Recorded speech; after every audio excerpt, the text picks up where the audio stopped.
So the challenge of sustainability is not a box you tick. It's really a reshape of the business model.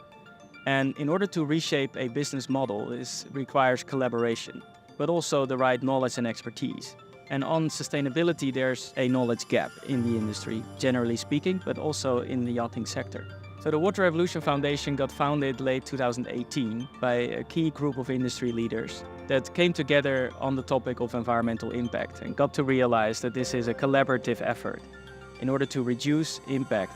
But reducing impact is half of the challenge ahead of us. We also need to look after our oceans. In 2018, as we were putting together the Water Revolution Foundation, I found out that there was a directive from the International Maritime Organization, IMO, that shipping should have 50% less pollution than in 2018, in 2050. And I had been asked that year to give a keynote speech to a couple of hundred industry members. So I started by saying, yeah, we have this for 2050 and 50%. I just looked at the audience and I said, that's nonsense. How about if for yachting specifically we do minus 100% in 2030? And basically that's what Revolution is now explaining and what I'm actually doing in my company. It is possible, it's not simple, but it's possible to be completely emission-free in 7 years. Today, more than ever, we need to address the ecological and climate crisis and mitigating our ecological footprint. So to say, investing in technology and innovation, it's absolutely imperative today in any field, but it's simply not enough.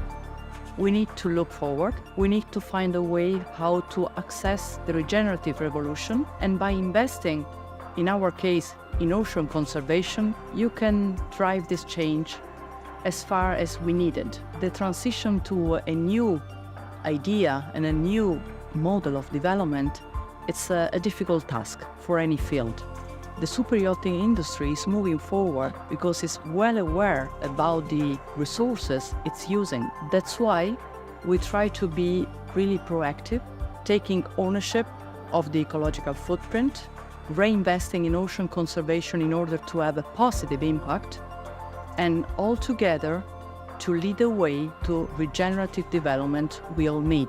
Ocean Assets Program is the program by the Water Revolution Foundation dedicated to ocean conservation, because today we need more than ever to be sector specific, and we need to address ocean investment at scale. So the Ocean Assets Program is a new way to nurture the ocean. We want to be net positive and to take stewardship of the ocean. Throughout a collective effort, a real ocean strategy by an entire industry.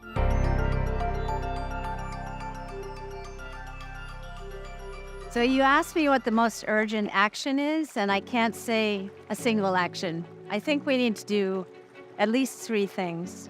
First of all, I think we need to recognize that we have a problem with the way that we relate to and use the ocean and the planet. That recognition is extremely important.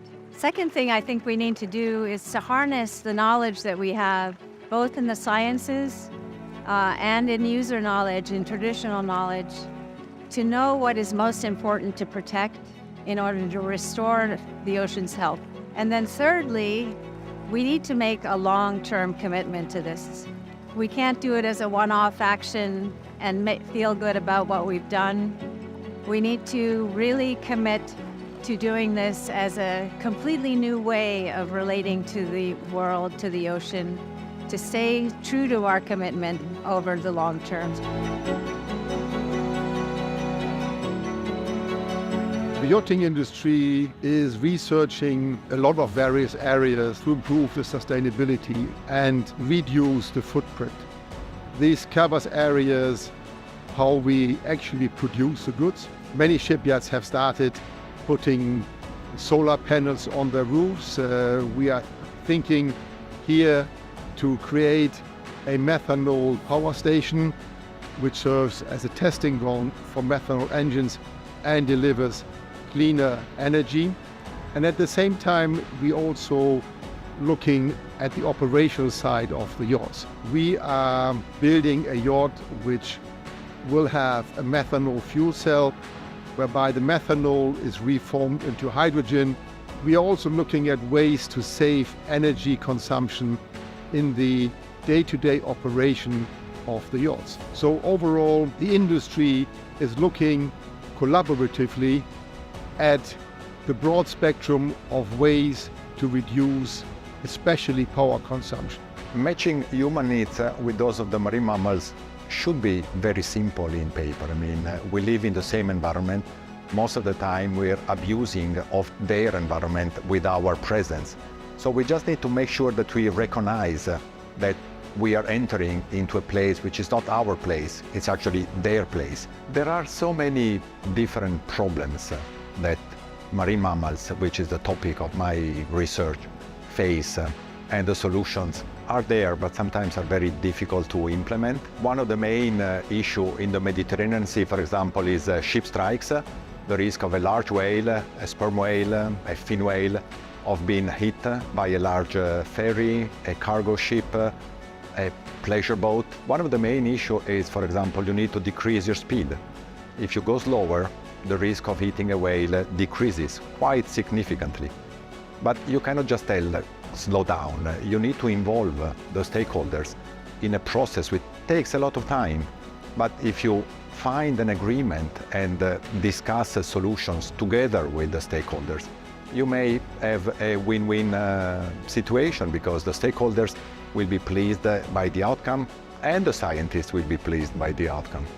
We are very fortunate that our clients, who are rather affluent, are also coming in and supporting our effort towards sustainability. Many of them are in research, many of them understand the concept of sustainability, and they're very happy to support our efforts, either by taking part in the research or by actually investing in technology even before it's really fully market ready, and thereby taking a risk just in order to see, can we improve sustainability of the yachts? As a yachting community, we have a responsibility to take care of our oceans. And if we take the right steps in a coordinated way, we can really make a difference and we can become the stewards of the oceans.